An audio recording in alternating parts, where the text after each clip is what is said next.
अध्यक्ष म्हणून मी काम करत असताना मला निवडणुकीच्या कोणत्याही प्रक्रियेमध्ये विश्वासात न घेता आपल्या एनसीपीच्या या लोकांनी हे सगळं षडयंत्र आपल्यासोबत रचलेलं आहे। गेल्या 1 वर्षापासून मी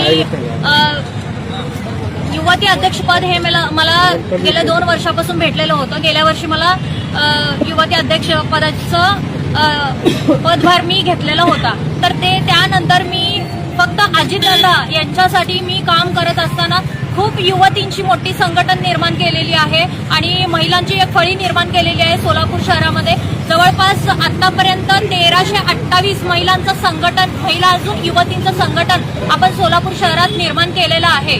आणि ह्या गोष्टी होत असताना खूप गोष्टी मला माझ्यासोबत त्रास दिलेले आहेत या लोकांनी आणि गेल्या 3 महिन्यापासून माझ्यासोबत निवडणुकीच्या प्रक्रियेमध्ये यांनी त्रास दिलेला आहे।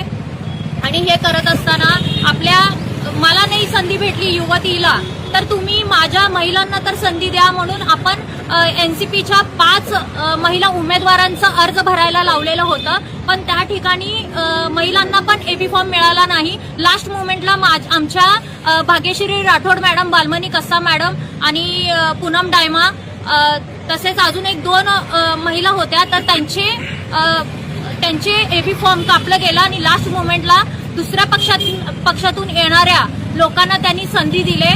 आणि हे माझं लढण्याचं, माझ्या राजीनामाचं कारण एवढंच आहे की माझ्या महिलांना आणि युवतींना न्याय मिळाला नसल्यामुळे मी आज हे राजीनामा दिलेला आहे। अगोदरपासून महिलांवरती अन्याय होतोच। आता अजितदादांनी लाडकी बहीण योजना ही काढलेली आहे। कशासाठी काढलेली आहे? महिला सक्षमीकरणासाठी ही काढलेली योजना आहे। महिलांना अजितदादा तिकडे राज्यात न्याय देत असतील तर हे सोलापूर शहरामध्ये महिलांना आणि युवतींना न्याय भेटत नाहीये। न्याय भेटला पाहिजे ना। आम्ही कशासाठी एवढं लढतोय, पक्षासाठी एवढं झडतोय, तर ह्याच्यामध्ये न्याय मिळाला पाहिजे असं आमची अपेक्षा आहे।